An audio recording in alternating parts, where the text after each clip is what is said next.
What an elusive and strange thing it is.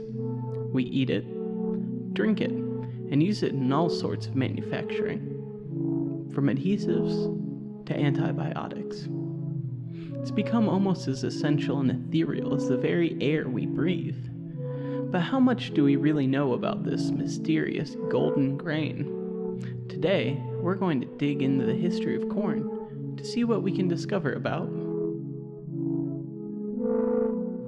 corn.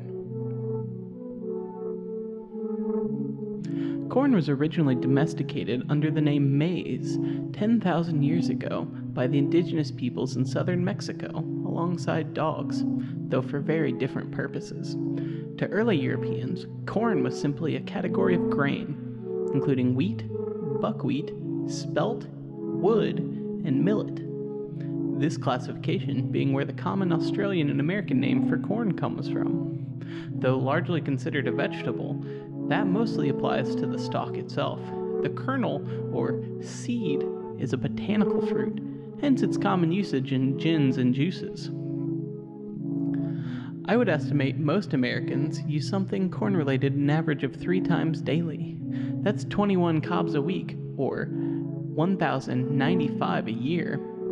Using that metric, between now and the year 2030, the country of Finland will have consumed 42,157,500,000 million corns, or 6,022 cobs per year.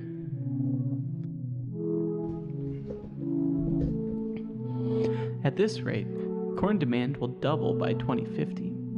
There's never enough corn. Never. 70% of maize is grown for feed. Animal feed. Non-human animal feed. Cow pig. Popcorn and dent corn are different types of corn than sweet corn.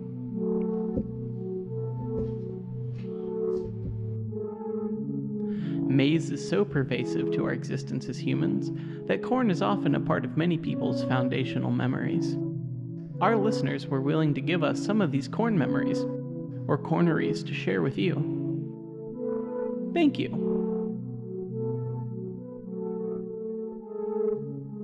So, as a kid, I was at a crawfish boil, and a crawfish boil in New Orleans has a lot of corn. They just throw it in with crawfish. And while eating this corn, I was about, I want to say 7, still losing teeth. And bite down on the corn, feel a tooth come out, and in surprise, I swallow. So I swallowed a bunch of corn and tooth. I then was like, okay, need to get that tooth back. What do I do? How do I throw up? That was the first idea that came to my head. So I went about this party trying to figure out how to throw up. I spun around a bunch. I got on some playground equipment that was nearby, the ones that are rusty metal and spiky and go spin you around really, really fast, and had people spin me around a bunch, but I couldn't do anything.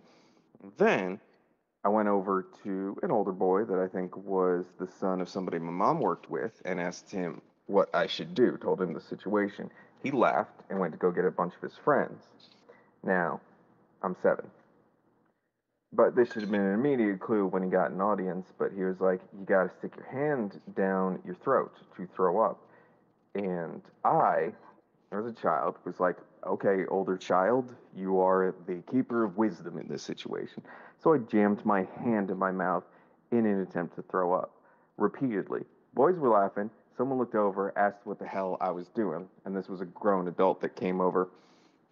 One of the older boys explained the situation to him, and in true fashion of a Navy man, he was like, okay, and then kept watching. Took maybe like 10 or 12 attempts before eventually I threw up on the ground. And this is when my mom noticed something was going on and snatched me up, and I screamed and threw a fit and ran at this thing of vomit to the laughter of several people around me trying to find my tooth. But sadly, teeth looked like corn, and I was unable to retrieve it. I missed out on the money that the tooth fairy would have left below my pillow, and got quite the talking to.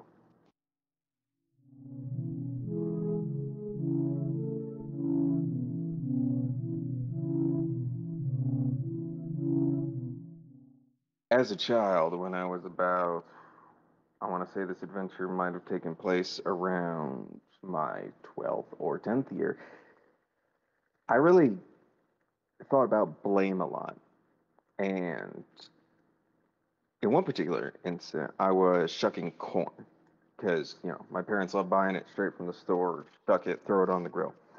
I dropped like two of them in the dirt because I got a bit over enthusiastic, and I was told I'd be in trouble if I dropped another one and I wouldn't be allowed to shuck corn anymore.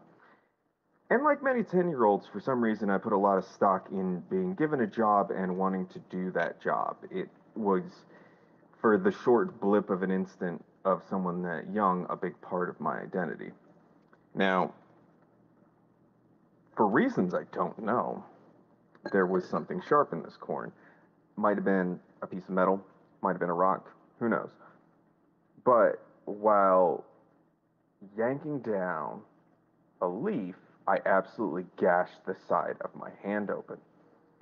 And not only got a bunch of blood on the piece of corn I was shucking, but also got a bunch of blood on the corn I had already shucked. Now, in my mind, it wasn't, okay, you're bleeding, go get help. It was, oh God, I've ruined more corn. What can I do? Blood is not a seasoning agent that my family traditionally uses, so I went to go try to find the dog and get the dog to grab some of the corn, thinking, okay, if they think the dog got the corn, I'll be fine. Um, there's not a good reason that your child disappears from the backyard. Parents did not see I went back in the house. And, there's a bunch of blood over what they were doing. So immediately heard a scream from the backyard, assumed I was in trouble, and went to go hide for a good 5 minutes before I was found. The moral of that story is that blood is thicker than corn.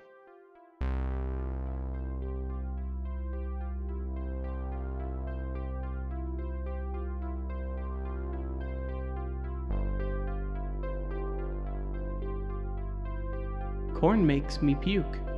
That's all I got. Lola.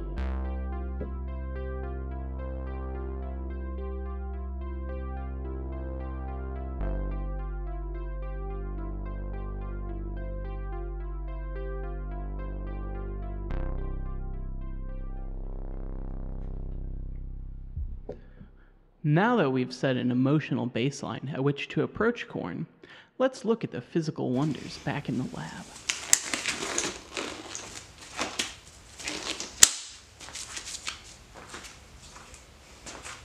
First, we have the golden standard corn.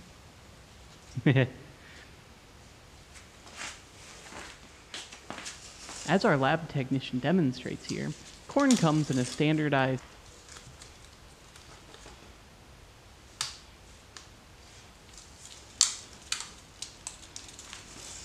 6.5 inches.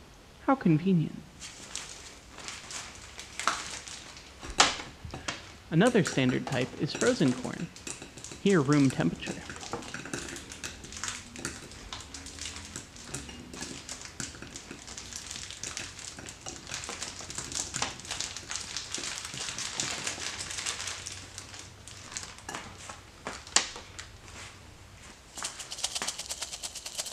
If left out too long,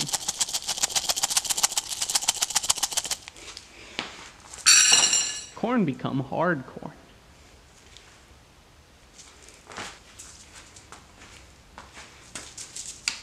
Cob.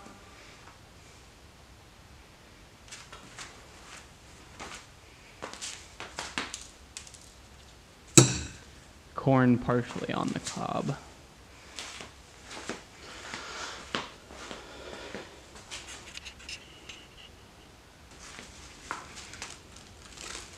Husk.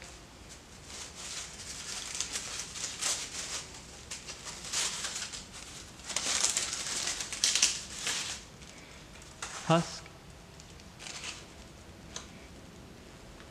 Husk. Husk.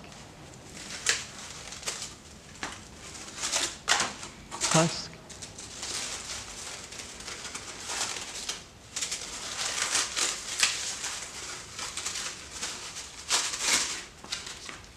Huss. Huss. Hush.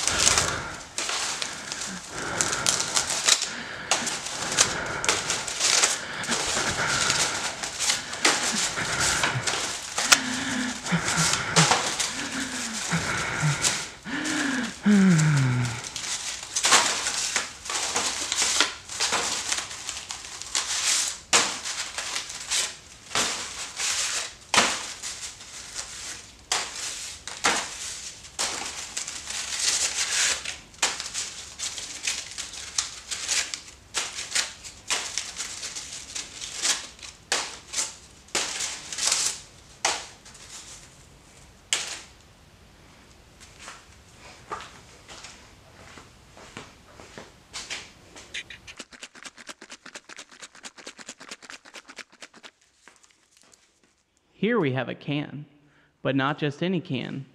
It's a can of corn.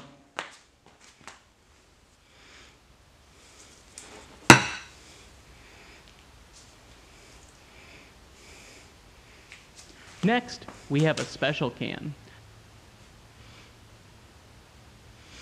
Sweet corn cream style, no salt added. Yum.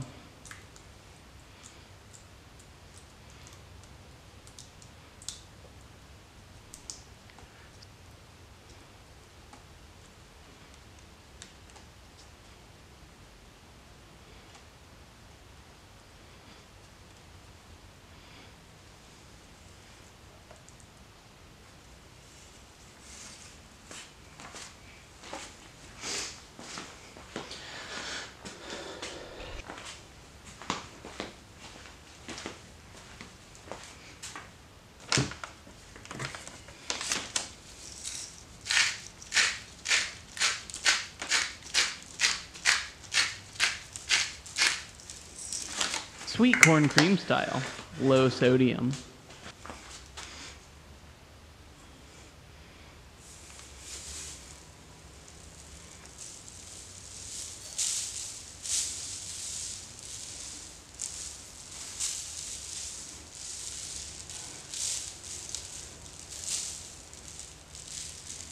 Sweet corn cream style, with salt. Next, fresh from the mill, we have cornmeal.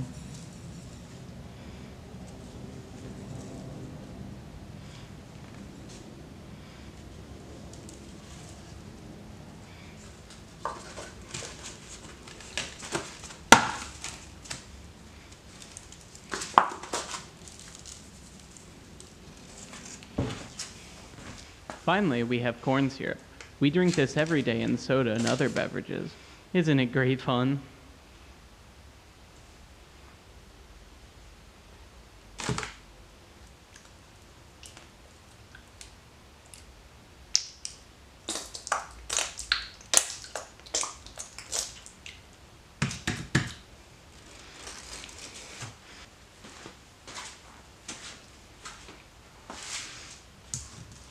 False corn.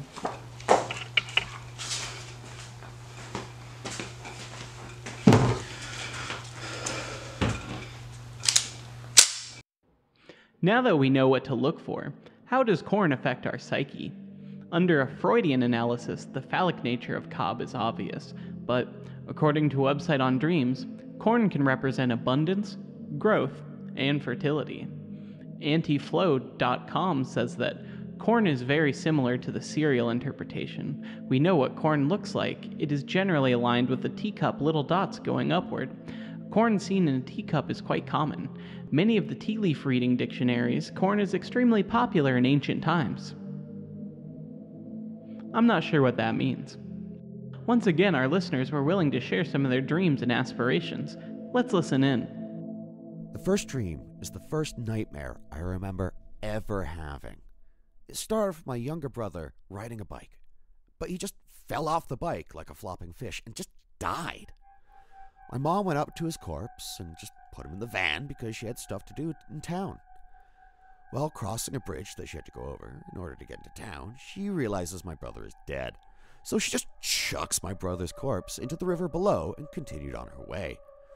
But when she got back home, she realized she forgot something, and this time she took me. My mom left me in the car while she went inside candles.